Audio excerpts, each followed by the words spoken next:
Going at it pretty much at the same time. Brady, who turns 42 months at Patriots mandatory minicamp, day 1 of 3 today at Gillette. And our Sal Palantonio is there for the first day, and Sal joins us now. We talked a lot about Tom Brady this offseason. Sal, his wife's comments about the concussion last season. What did Bill Belichick have to say about all that today? Yeah, his wife said it on May 17th, David, and Bill Belichick hasn't been asked about it until today, until Mike Reese, our Mike Reese of ESPN.com. He's our NFL Nation reporter, intrepid, covers the Patriots 24/7. He asked Bill Belichick for the official organization's response to Tom Brady's wife saying on CBS this morning, about 3 weeks ago, that Tom Brady suffered a concussion last season, has suffered concussions. And here is the Q&A between Mike Reese and other reporters and Bill Belichick just minutes ago. You know, Mike, we file injury reports every week. So, not sure when the next one's due, probably sometime in September, but we'll have one for you then.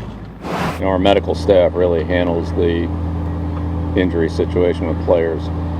Like, players don't come to me and I don't treat them for injuries. That's not really my job.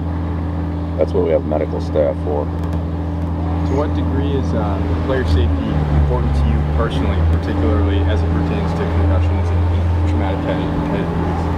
Yeah, I think I've talked about that quite a bit. Our foundation supports that cause.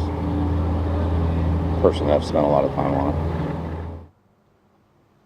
Obviously, this is an important issue. We are talking about Tom Brady. He does turn 40 years old on August 3rd. But here are some facts to go along with it. Tom Brady, as far as I can ever tell, has not been in the concussion protocol whatsoever in his career, certainly not last season. Last year, David, he was on the injury report 4 times, twice for thigh, twice for knee, did not miss a regular season or postseason snap due to injury. I've covered his entire career. I've watched Tom Brady. He doesn't take very many hits. Matter of fact, he was only hit 6.5% of his dropbacks last year, 5th fewest in the National Football League. Only sacked 3.3% of his dropbacks, which is in the bottom of all starting quarterbacks in the National Football League. You watch him. He doesn't take very many blows to the head.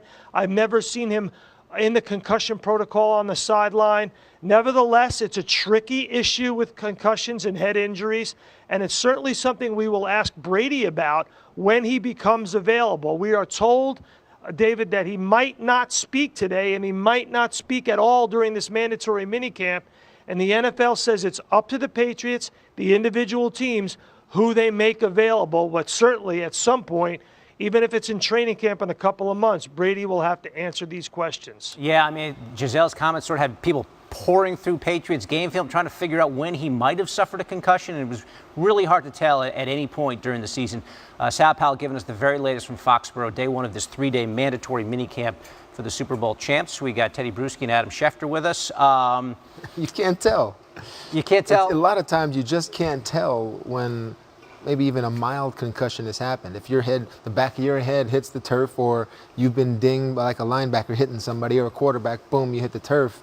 You get up and you get to that wristband, or you get just to like this, and your head may be ringing, or you may be discombobulated, but still, technically that's a concussion. Yes. But you are moving on because you know another play's coming. And Teddy, is there such thing as a mild concussion? I know there are severe concussions, but I can't even think of something that would be called a mild concussion. Right, but I would say also the NFL, I think the way those spotters look and the way the fans, I mean, for them, the serious concussions are the visible concussions. Right. That term in terms of visible. Someone who has the arms that you see that go up in the air, or someone that you see is stumbling. Those are visible concussions. And sometimes those aren't even detected. Like, we've seen guys have those. We can see it on the field. Take a stumble and then just shake it off and go back. Yeah. The league has these spotters that are employed to literally detect nothing more than these concussions. So if Tom Brady did suffer a concussion, the spotters missed it.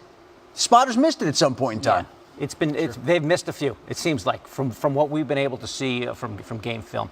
Your thoughts on Bill Belichick's attire today? We all got a little. I think it was Bill Belichick under that hood. It was very hard to tell. Did he know that question was coming? Put the hood down. Yeah. And by the way, run the lawnmowers behind me during this next press conference, because I'm pretty sure it's finally time that they ask me this concussion question. It's just a different form of the hoodie. It's a new look. It's 2017. And that hoodie looks good. Yeah, it's a lower cropped version of the hoodie. That's the Emperor right there. And what is that, Return of the Jedi? Yeah, that look. The down. Yes. All right, so that's Patriots Day one of their mandatory Jedi. mini camp as they get it cranked up. All right, so if Colin Kaepernick's playing a game of musical chairs, it seems like the music stopped and the chairs are getting pretty scarce. The Seahawks, they had him in. They decided to go with Austin Davis instead. What's the next step? What's the recourse for Colin Kaepernick? David, everybody wants to know what's next for Colin Kaepernick, and the truth is nobody knows, because this was the one team that was interested so far, and it went another direction. It went with Austin Davis over Colin Kaepernick. So it's not as if there's another team that had been planning to bring him in.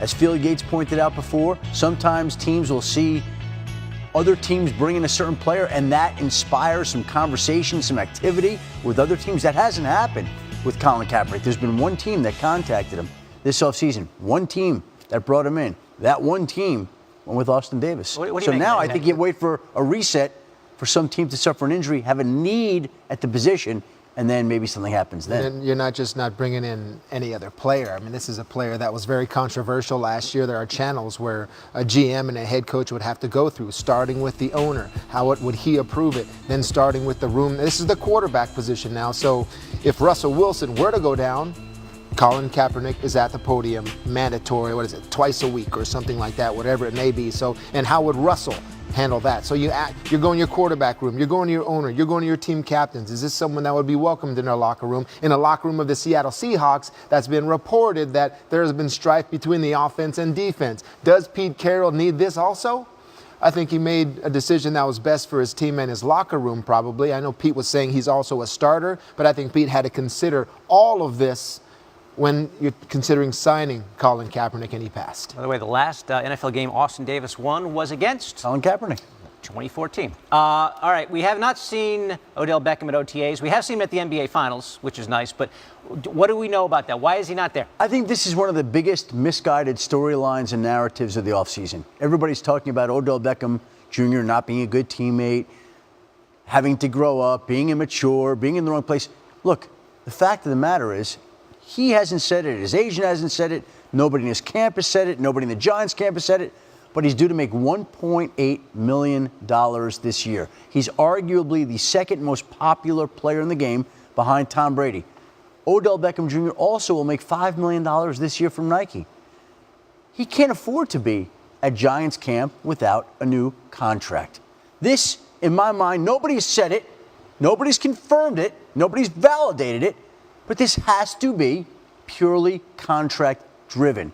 Aaron Donald's not in Los Angeles at the Rams camp, and nobody's making anything of the issue that he's staying away for a new contract. Odell Beckham Jr. has been ineligible to get a new deal during the first 3 years of his NFL career. This is the first time under the new CBA he's eligible for that new contract, and if it were me, I wouldn't be showing up either until I had a new deal. He could afford to sit out. He could afford to stay on the sideline as long as it takes. Nike's paying him, and you don't play again until you have a new deal. Second best receiver in the game. I go Julio Jones, and I go Odell Beckham Jr. He deserves to be paid. And on the field, what he's done at times is volatile and borderline immature, yes, but this is far from it. This is business. He's looking at it as what it is. As a teammate, you don't have any concern about this because you know he's got to handle what he's got to handle because, I mean, you can get hurt in minicamp, you can get hurt in training camp, whatever it may be.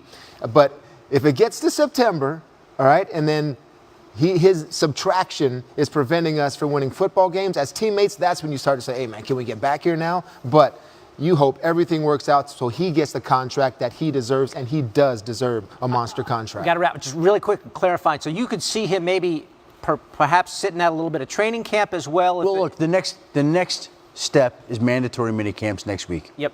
If he's not there, he's fine. And if it were me, I'd say, I don't care. I got Nike money. And if he's not there, I think the message is sent. It's clear. It's clear. I'm not here because it's contract, because this is mandatory.